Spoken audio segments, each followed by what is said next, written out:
Hari perhentian yang Kau berikan kepada kami, terima kasih Tuhan, karena sungguh Engkau baik dan menyatakan kebaikan-Mu di dalam hidup kami.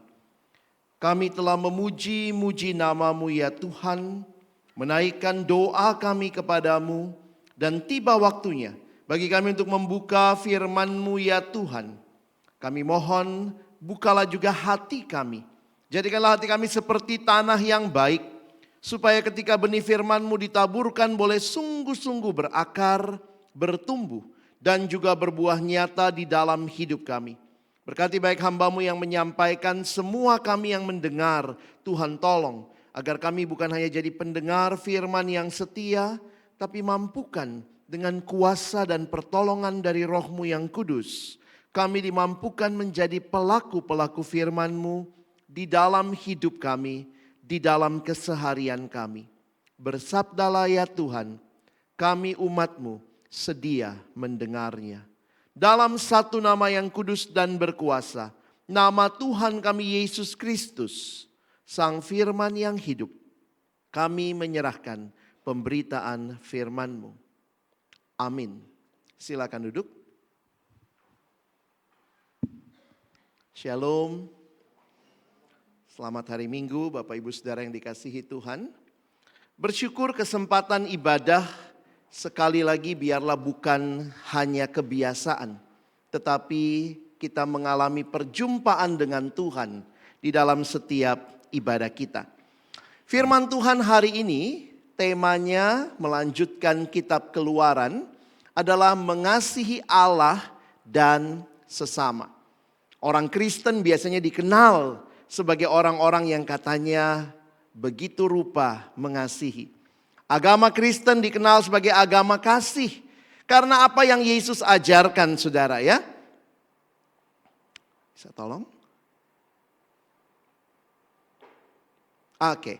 Apa yang Yesus ajarkan adalah kasihilah Tuhan Allahmu dengan segenap hatimu, dan dengan segenap jiwamu, dan dengan segenap akal budimu. Dan juga kasihilah sesamamu, manusia seperti dirimu sendiri. Saudara yang dikasihi Tuhan, hari ini pembahasan kita ayatnya cukup panjang. Kalau saudara lihat dari Keluaran 20 ayat 22, itu sampai Keluaran 23 ayat 19. Saya tidak akan mengajak kita membaca semua ayatnya, tapi saya akan mengangkat beberapa bagian untuk kita pikirkan dan renungkan bersama. Ada satu kutipan dari seorang teolog bernama John Stott, dia mengatakan begini. Sebagaimana ikan dibuat untuk air, umat manusia ini dibuat untuk kasih. Untuk mengasihi Allah dan sesama kita.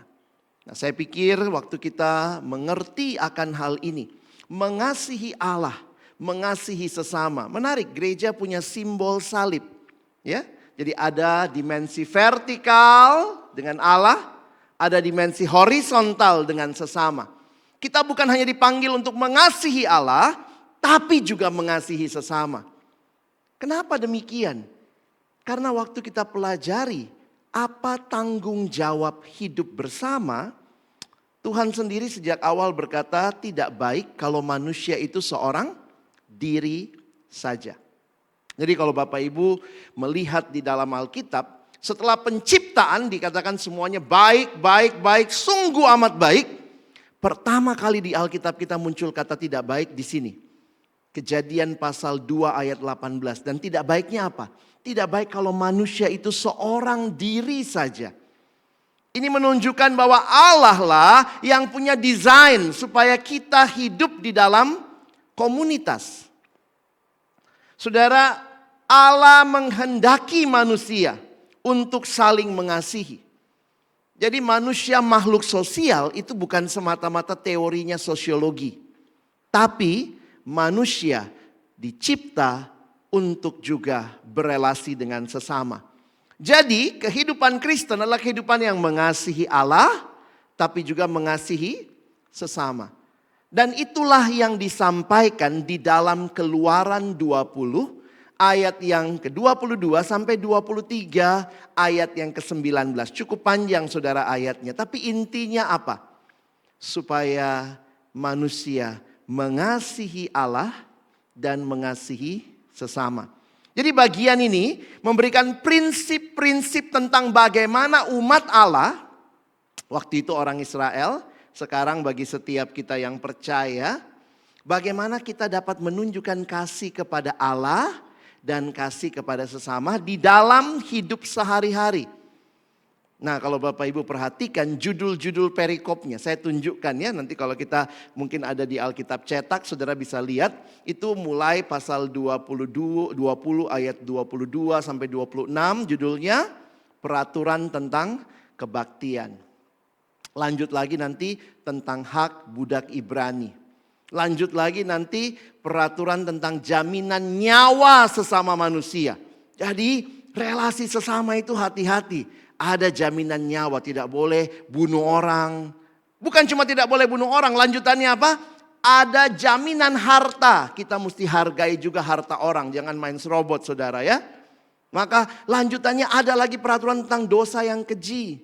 Nanti muncul lagi peraturan tentang orang-orang yang tidak mampu. Ternyata waktu kita hidup bersama ada orang-orang di sekeliling kita yang tidak mampu. Maka itu juga bagian dari panggilan dan tanggung jawab kita.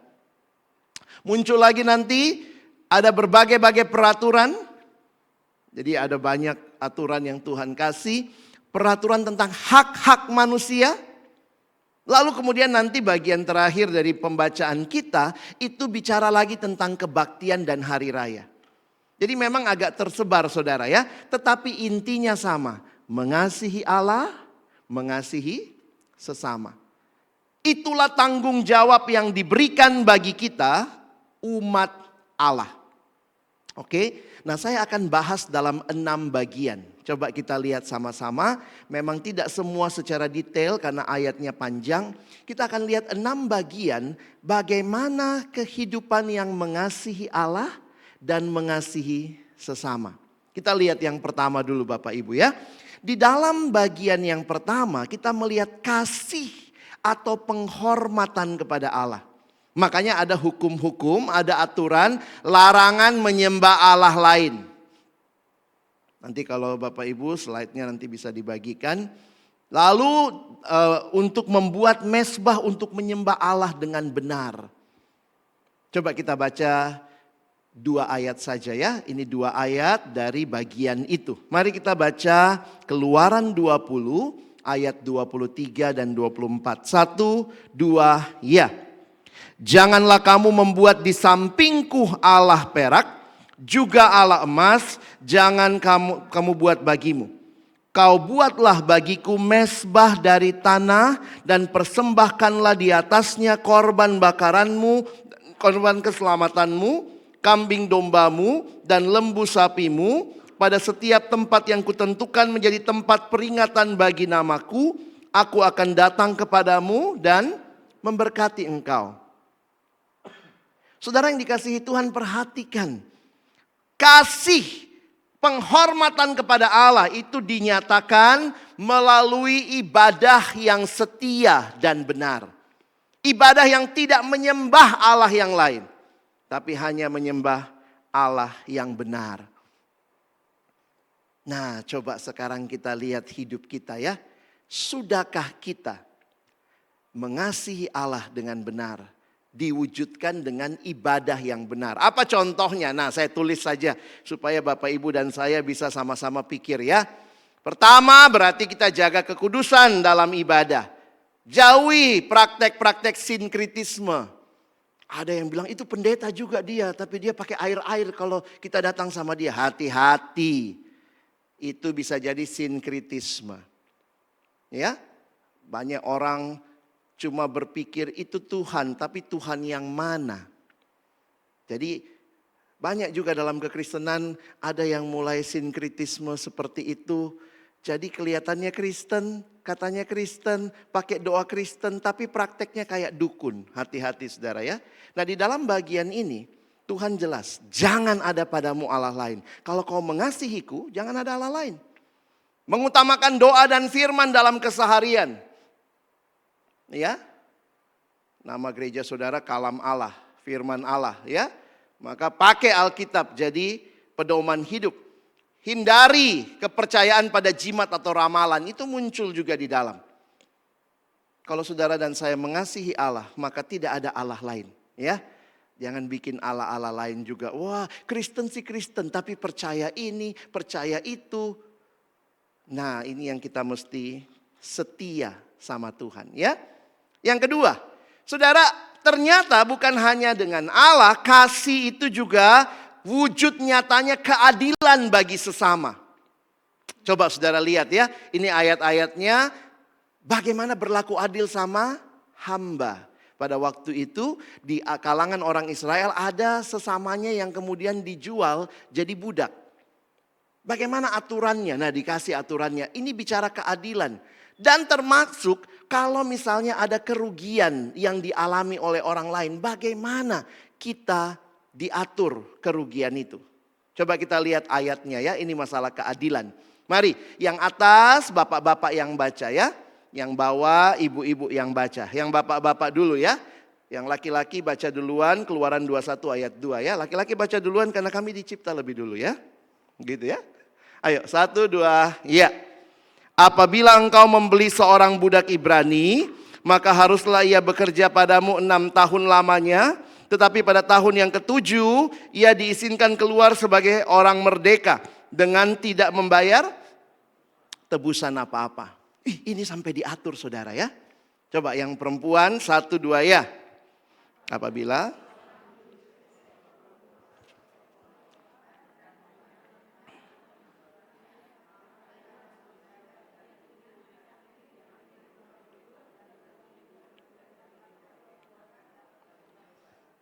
Nah ini unik ya. Kalau dia 1, gantinya 4. Ini hukum ganti rugi yang Tuhan tetapkan. Makanya masih ingat waktu Sakeus bertobat, dia bilang apa? Aku akan mengembalikan dan kubayar 4 kali lipat begitu. Itu sebenarnya dalam peraturan itu pembayaran ganti rugi. Ya. Kalau orang dulu di Makassar saya ingat kalau kita tabrak anjingnya atau apanya dia hitung berapa susunya katanya begitu ya. Langsung dikasih kali itu berapa. Itu satu perhitungan-perhitungan yang biasa muncul. Tapi sebenarnya prinsipnya apa? Prinsip keadilan. Maka ingat, orang Kristen adalah mengasihi sesama. Apa wujudnya? Berarti ada keadilan sosial, ada tanggung jawab. Dan menarik Tuhan atur itu. Bapak Ibu waktu saya pelajari hukum Allah, saya baru sadar juga ya. Kita kalau baca mata ganti mata, gigi ganti gigi. Kalau kita rasa kenapa Tuhan kasar sekali, kenapa Tuhan jahat sekali, mata ganti mata, gigi ganti gigi. Ternyata itu justru hukum yang adil. Kenapa? Tuhan sudah tahu kita ini tukang balas dendam. Kalau kau injak kakiku, saya injak kakimu, injak kaki macemu, injak kaki pacemu, injak kaki anakmu, injak kaki temanmu. Itulah manusia. Kita maunya selalu balas dendam. Makanya ternyata hukum itu dikasih untuk membatasi keinginan kita balas dendam. Kalau yang rusak matamu gantinya mata. Kalau yang rusak kayak maksudnya mata ganti mata, gigi ganti gigi. Jangan giginya pacenya juga, giginya anaknya, giginya semua. Pokoknya kalau kita balas dendam.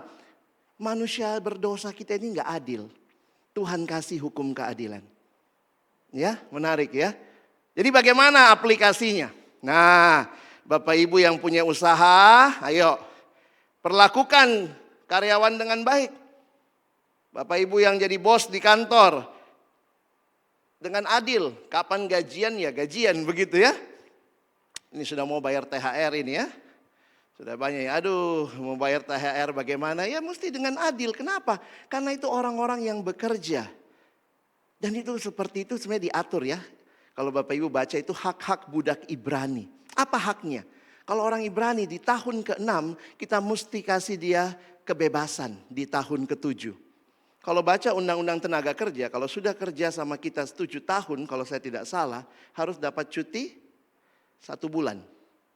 Ada undang-undangnya, walaupun negara kita tidak negara Kristen, tapi ternyata dalam undang-undang tenaga kerja juga ada beberapa prinsip yang dikasih. Hitung-hitung yang sudah 6 tahun ya. Bisa minta itu. Ada undang-undangnya. Jadi saudara, ternyata memang hidup bersama itu perlu asas-asas keadilan.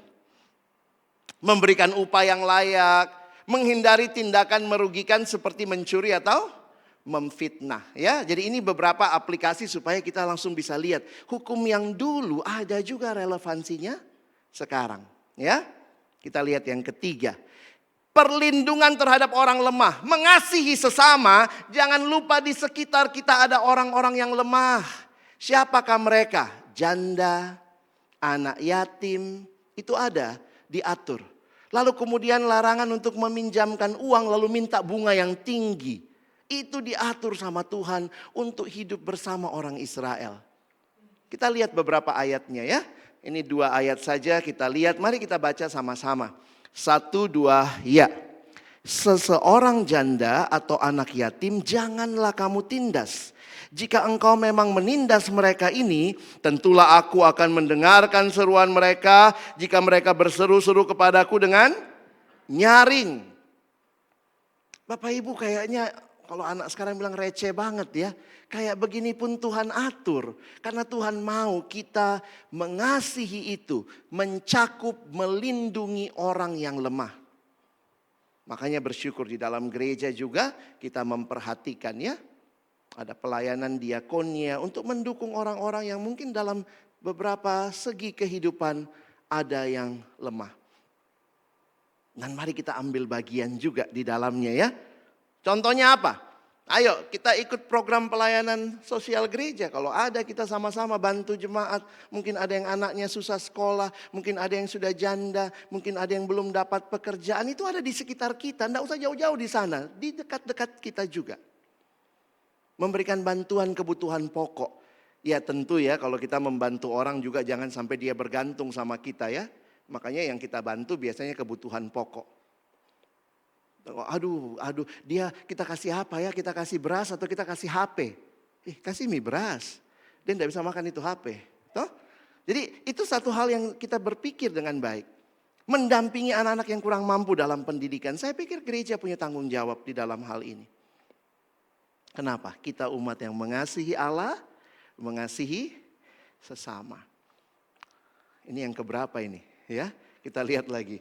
Saudara, ini yang keempat. Ketaatan dalam hubungan dengan Allah. Ada beberapa aturan yang dikasih di sini tentang menghormati Allah, menghormati pemimpin. Ternyata waktu kita di dalam pelayanan, di dalam gereja, di dalam masyarakat, ada orang yang diangkat jadi pemimpin kita. Kita harus hormati Tuhan, tapi hormati juga orang yang dipilih Tuhan. Kita mempersembahkan hasil panen dan anak sulung. Itu mempersembahkan yang terbaik. Kita lihat ayatnya ya. Ayo kita baca Keluaran 22 ayat 28 sampai 29. Yuk kita baca 1, 2, ya. Janganlah engkau mengutuki Allah dan janganlah engkau menyumpahi seorang pemuka di tengah-tengah bangsamu. Janganlah lalai mempersembahkan hasil gandummu dan hasil anggurmu yang sulung dari anak-anakmu lelaki haruslah kau persembahkan kepadaku. Konsep persembahan sulung. Ini juga jadi konsep yang menarik, tapi bukan masalah berapa banyaknya, tapi apakah kita memberikan yang terbaik kepada Tuhan. Dan itulah bentuk ketaatan kita mengasihi Tuhan. Apa buktinya kita mengasihi Tuhan? Apa bagian Tuhan? Kita kasih sama Tuhan. Begitu ya? Masih ingat Ananias dan Safira? Pasangan yang kaya, tapi menipu Tuhan. Maka kita belajar untuk mengasihi Tuhan dengan tulus ya. Mengasihi Allah diwujudkan dengan taat. Diwujudkan juga salah satunya dengan persembahan. Persembahan bukan masalah berapa besar. Tapi apakah kita memberikan yang terbaik yang bisa kita sampaikan kepada Allah. Jadi Bapak Ibu ini contoh-contoh konkret ya. Ya berikan persembahan secara teratur, sukarela. Bukan karena paksaan. Biasanya kalau sudah awal bulan ya, kita sisihkan ini bagian yang kita mau pakai mendukung pelayanan Tuhan. Ini bagian yang kita berikan, itu wujud kita mengasihi Allah. Mengatur waktu untuk pelayanan gereja. Memang kalau orang diminta pelayanan semua pada, oh jangan saya, jangan saya. Ada satu anak remaja, saya bilang, kau ikut pelayanan, saya nggak layak kak. Nah iya udah, sudah kau orang yang saya cari. Karena kalau ada begitu, kau pelayanan ya, iya pak saya layak sekali melayani. Oh saya nggak panggil kok. Kenapa? Karena kita butuh orang yang rendah hati dan mau dipakai Tuhan. Mengasihi Allah, marilah kita memberikan waktu diri kita untuk melayani Tuhan dan jemaatnya. Pakai talenta untuk melayani, main musik, ada yang bisa worship leader, mungkin ada training yang dilakukan, kita sama-sama pakai. Saya mau mengasihi Tuhan, I want to give the best for God. Yang kelima, ternyata, ini balik lagi, mengasihi sesama. Jadi ini bolak-balik ya ayatnya, ada yang mengasihi Allah, ada yang mengasihi sesama. Ada bagian tentang keadilan dan integritas. Nanti kalau saudara bahas di share grupnya ya silahkan nanti lihat sama-sama ya. Karena ini hal-hal yang muncul bergantian. 3 pasal kita hari pagi ini ya. Dan saya cuma dikasih waktu 30 menit. Bagaimana caranya? Saya coba begini ya. Mari kita lihat dulu. Larangan tidak boleh berita bohong. Itu bukan baru sekarang. Tidak boleh sebarkan hoax ya. Waktu zaman itu tidak boleh fitnah. Hati-hati dengan mulut kita. Orang kalau memang lihat sesuatu ya, itulah gosip ya. Makin digosok makin sip. Cepat sekali menyebar, lalu bisa jauh sekali dari cerita aslinya. Itu ada tabrakan di veteran. Pisah kepalanya sama kakinya. Memang orang pisah kepalanya sama kakinya. Nanti yang sana, tinggal kepalanya. Sampai sana, mati, enggak ada badannya. Itulah gosip. Dan bisa jadi fitnah. Hati-hati dengan mulut kita. Keadilan dalam perlakuan terhadap musuh ternyata diatur juga ya. Kenapa dalam realita kehidupan ada juga orang yang tidak suka sama kita. Tidak semua suka sama kita kan. Nah kita coba lihat ya. Ini 2 ayat. Mari yang laki-laki baca yang pertama. Yang perempuan baca yang kedua ya. Laki-laki mulai lagi. 1, 2 ya. Janganlah engkau menyebarkan kabar bohong. Janganlah engkau membantu orang yang bersalah dengan menjadi saksi yang tidak benar. Hati-hati ya. Ya, yang perempuan. 1, 2 ya.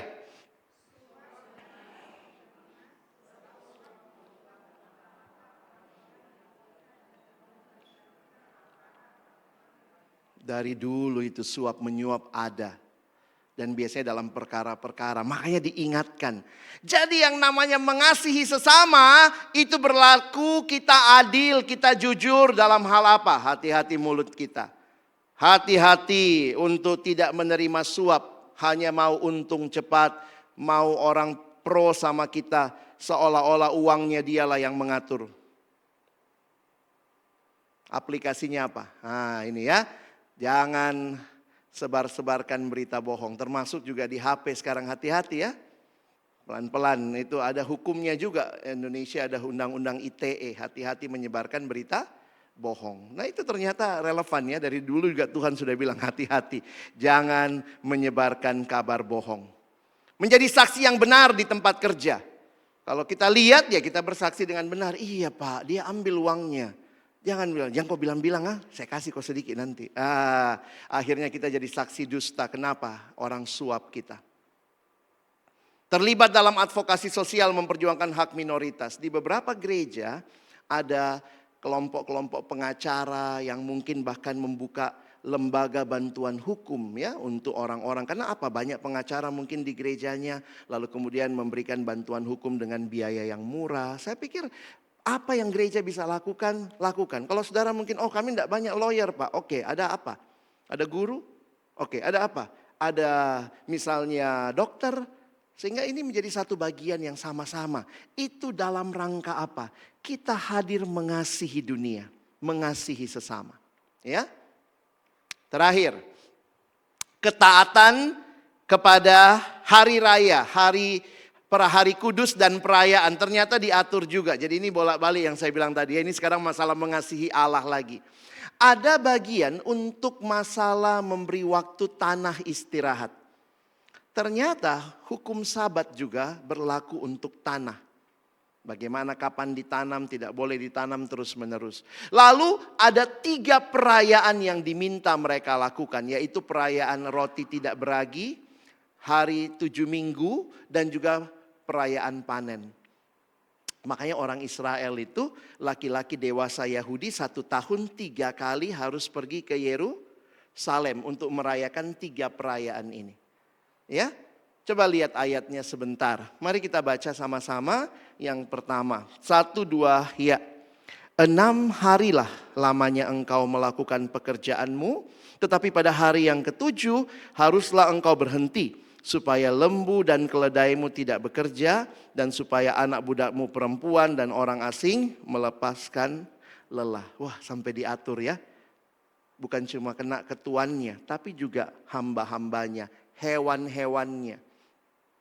Oke, kita lihat ayat berikutnya. 1, 2 ya. 3 kali setahun haruslah engkau mengadakan perayaan bagiku. Jadi bagaimana wujud mengasihi Allah, ya taat sama hukum Allah, berarti kita melakukan perayaan-perayaan yang kita lakukan untuk menghormati Dia. Mungkin kita tanya, kenapa Israel disuruh seperti itu? Supaya apa saudara?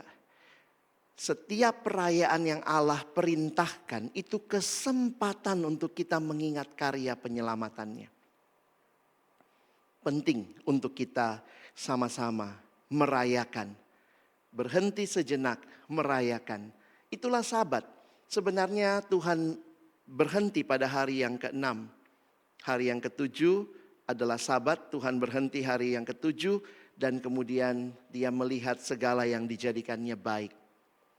Jadi Bapak Ibu Saudara yang dikasihi Tuhan, apa aplikasi praktisnya? Ya, sediakan waktu khusus untuk ibadah di keluarga ya. Saya harap kita juga mulai punya waktu dengan anak-anak begitu ya. Dari mereka masih kecil. Kadang-kadang apa yang orang tua bisa wariskan? Bukan uang saja, tapi wariskan iman. Bangun mesbah keluarga yang baik. Mungkin belum biasa, pelan-pelan dibiasakan. Mulai dengan doa. Tidak usah tiap hari mungkin, seminggu sekali. Aduh kami agak susah Pak, ya sebulan sekali. Tapi biasakan sebagai keluarga datang sama Tuhan sama-sama. Cari Tuhan. Mengikuti ibadah minggu dengan penuh hormat ya. Banyak juga kalau hari minggu itu kadang berantem suami istri ya.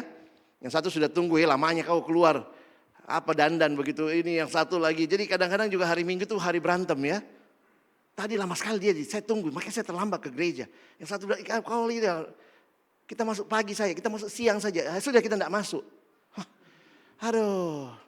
Kadang-kadang hari Minggu juga itu banyak pergumulan orang mau ke gereja ya.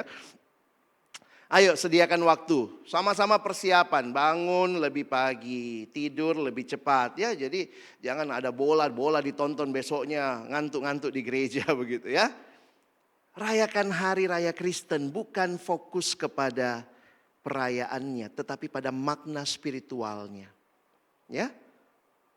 Jadi bukan cuma wah enak itu kalau acara ya, ada souvenirnya, ada makannya. Tapi apakah kita menikmati makna yang sesungguhnya?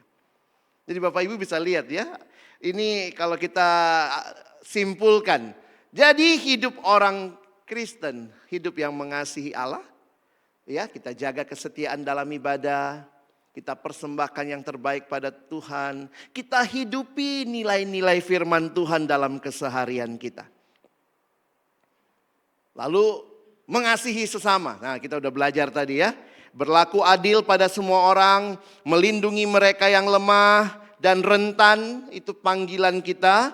Dan hidup dalam integritas dan tanggung jawab sosial. Maka Bapak Ibu Saudara sekalian, kesimpulan pagi ini. Mengasihi Allah dan sesama. Itu inti kehidupan kekristenan kita.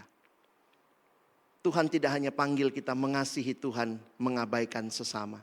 Tuhan tidak hanya panggil kita mengasihi sesama, mengabaikan Tuhan. Banyak yang bilang apa? Semua agama sama Ji, berbuat baik sama orang. Tapi jangan lupa Tuhan yang mana yang kau sembah. Oh, ini dua hal harus terkait. Mengasihi Allah yang benar, mengasihi sesama dengan benar. Maka kiranya kekristenan kita terlihat. Orang bisa lihat kita apa? Dia mengasihi Allah.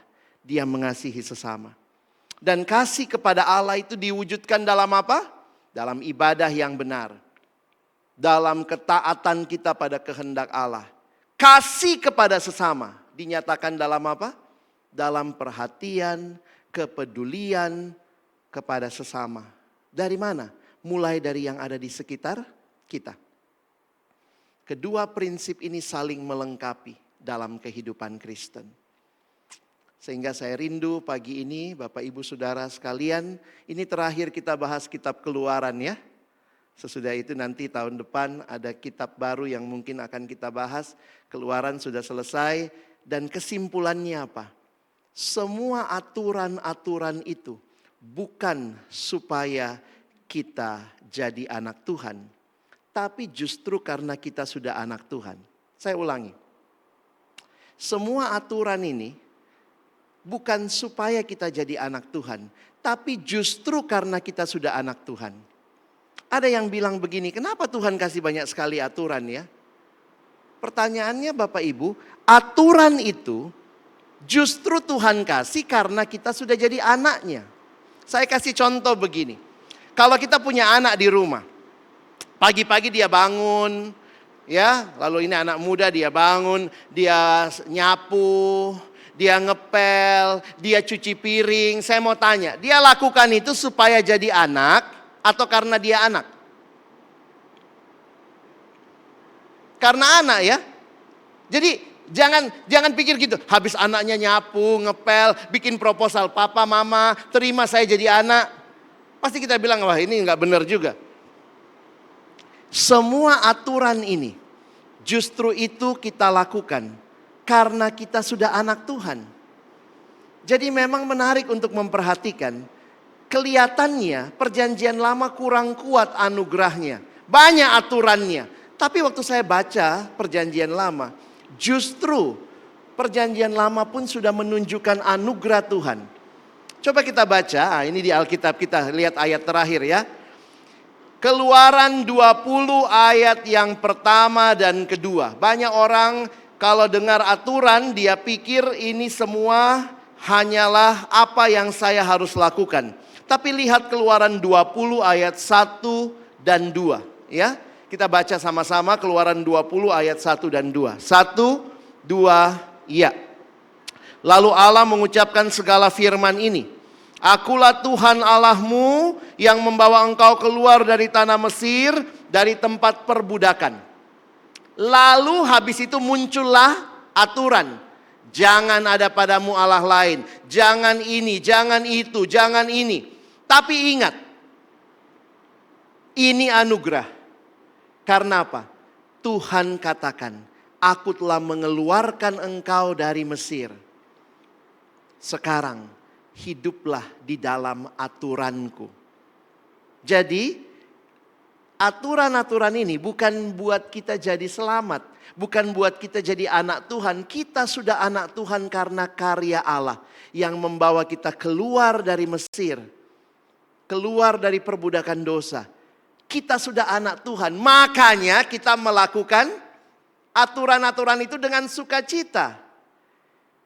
Kenapa? Karena saya banyak dengar, bahkan guru sekolah minggu salah ceritanya. Dia bilang begini, adik-adik supaya jadi anak Tuhan, pertama kita harus rajin ibadah. Yang kedua kita harus rajin berbuat baik. Yang ketiga kita harus hormati guru, kita harus hormati orang tua, kita harus sayangi teman. Betul nggak itu ajaran Kristen? Untuk jadi anak Tuhan lakukan 1, 2, 3, 4. Itu Kristen? Bukan.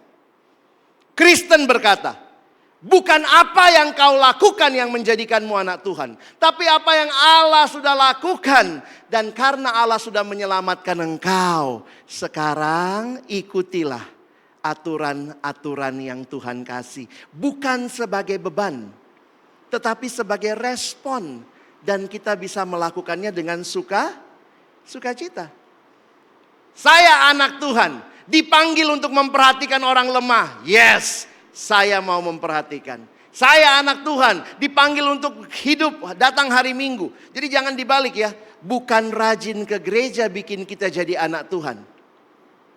Waktu Bapak Ibu Saudara terima Yesus dalam hati kita. Dia menjadikan kita anaknya. Maka kita rajin ke gereja. Itu respon karena sudah jadi anak Tuhan. Jangan dibalik ya. Kiranya mengasihi Allah, mengasihi sesama menjadi respon dari setiap kita yang sudah mengalami anugerah Tuhan. Israel dikasih begitu banyak aturan. Aturan tentang ini, aturan tentang itu. Tapi dimulai dengan kalimat, Akulah Tuhan yang telah membawa engkau keluar dari Mesir. Kekristenan dimulai dengan apa yang Allah lakukan, barulah kita lakukan. Agama lain terbalik. Lakukanlah supaya Allah melakukannya bagimu. Bisa lihat bedanya? Ya, kekristenan bukan agama moralistik. Bukan agama berpahala. Bukan kalau berbuat baik baru dapat sesuatu. Tidak. Allah pertama kali. Dan karena itu kita menghidupi aturan-aturan dengan sukacita. Seperti pujian yang kita nyanyikan tadi. Allah tambahkanlah kasihku, semakin mengasihimu. Karena apa? Karena sebenarnya Allah yang sudah mengasihi kita lebih dulu. Selamat menghidupi kasih kepada Allah dan kasih kepada sesama. Amin. Mari berdoa. Tuhan, terima kasih untuk firman-Mu pagi ini. Tolong kami bukan hanya jadi pendengar, tapi jadi pelaku-pelaku firman-Mu. Sepertinya banyak sekali tuntutan hidup jadi anak Tuhan. Tapi itu sebenarnya hanyalah respon karena karya Tuhan yang sudah terjadi dalam hidup kami. Terima kasih kami boleh meresponi panggilan-Mu menjadi anak-anak Tuhan dengan hidup mengasihi Allah dan juga mengasihi sesama. Sekali lagi terima kasih untuk pembahasan kitab Keluaran yang mengingatkan kami akan karya Tuhan yang besar. Dan karena itulah kami meresponinya untuk hidup mengasihi Allah dan mengasihi sesama. Tolong kami semua jemaat-Mu untuk boleh mengaplikasikan hidup ini, firman ini di dalam keseharian kami. Kami bersyukur dalam nama Yesus kami sudah berdoa. Amin.